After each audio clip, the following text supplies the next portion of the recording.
Napoleon was arguably one of the most powerful military leaders in history. At the height of his power, he ruled over almost all of Europe, and his empire stretched from Portugal to Russia. Only a coalition of all the remaining powers was eventually able to bring him to his knees. After he had devastated Europe for years, the victorious powers met in 1814 to discuss the next steps and establish a new order for the continent. This marked the beginning of the Congress of Vienna. One of the most pressing topics was the future of France, the country that, under Napoleon, had risen to become the leading military power. Given its role as the aggressor in the preceding years, one might have expected France to be harshly punished and divided. This would have been similar to what had happened to other expansionist powers before, or what Germany faced after both World Wars. Instead, the Allies made the remarkable decision to largely preserve France's territorial integrity. Moreover, France suffered relatively few disadvantages, despite proposals to occupy the country. But why was this the case?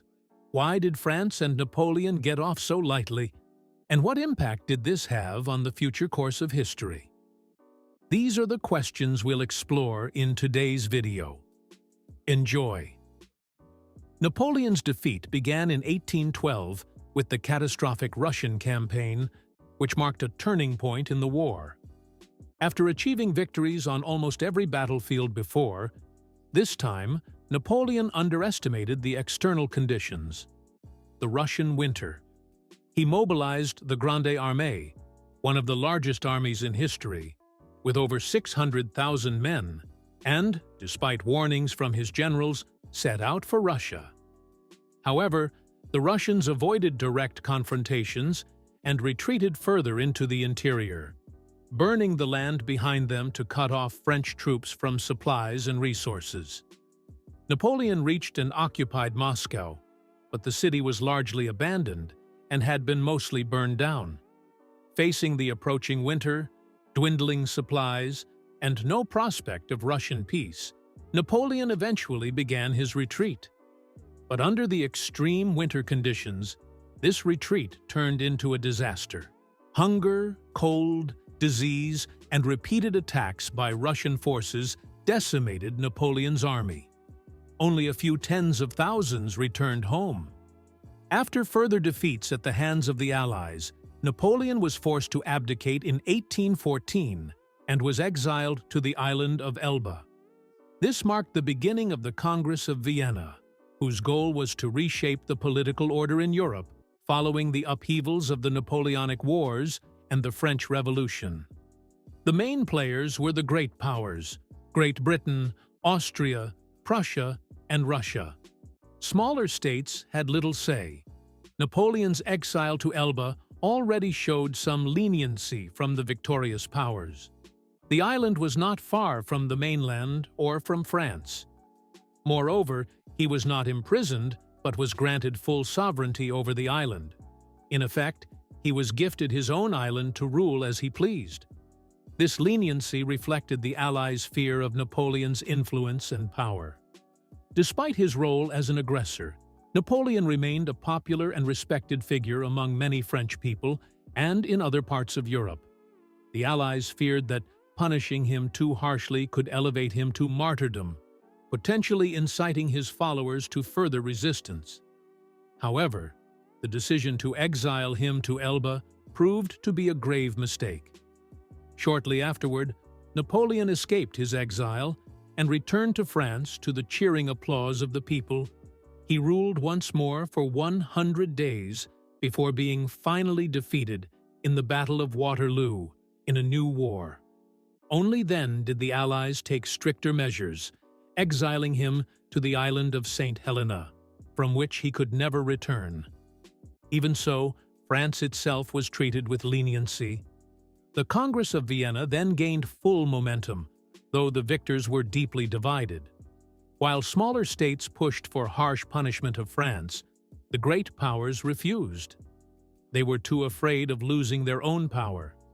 Their preference was to restore things to the way they had been, including the monarchy. And so it was. the pre-revolutionary form of governance was reinstated, and the principles of the French Revolution, particularly the abolition of monarchy and the spread of republican ideas, were reversed. Thus, the Bourbon dynasty was restored in France. Far greater than the fear of another rise of France was the fear of the rise of liberal and nationalist movements across Europe. Another principle, particularly championed by Great Britain, was the balance of power. This aimed to ensure that there were multiple, relatively equal great powers on the European continent. If one state became too strong and dominant, the others could form a strong coalition to contain it. Accordingly, France was not to be fragmented into smaller states, but was to remain a great power. A stable and strong France was seen as necessary to maintain the European balance of power. Dividing France would have created a power vacuum in Europe, leading to new conflicts and power struggles among the remaining great powers. Furthermore, the relatively mild punishment helped to prevent revanchist sentiments in France. A negative example of this is Germany after World War I.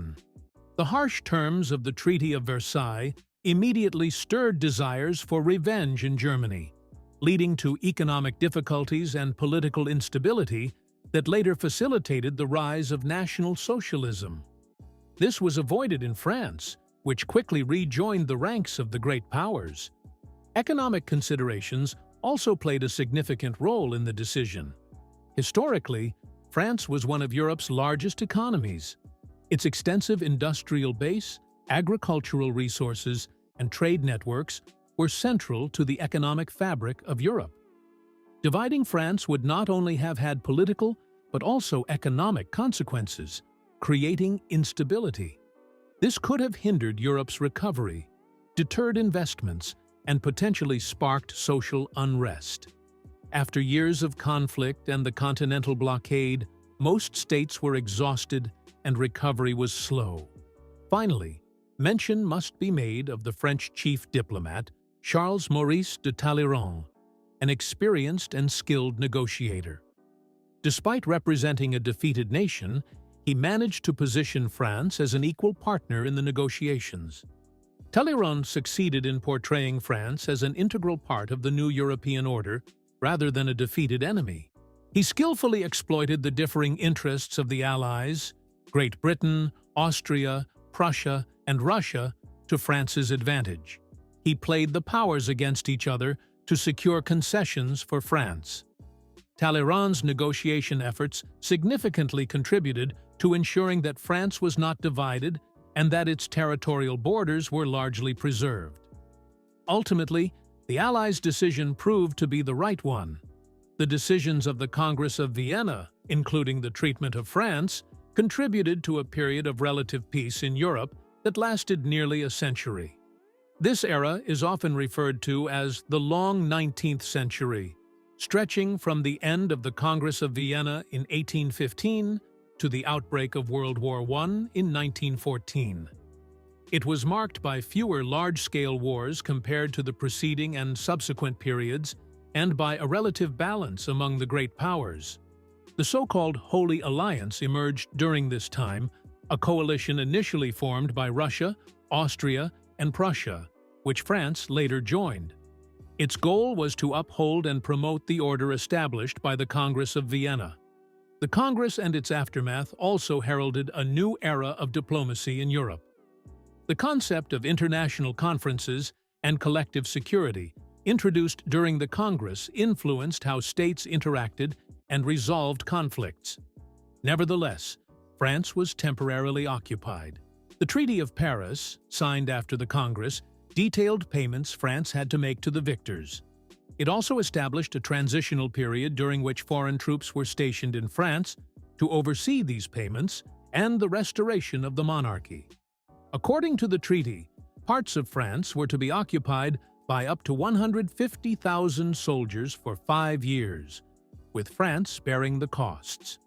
In the end, however, the troops withdrew after just 3 years.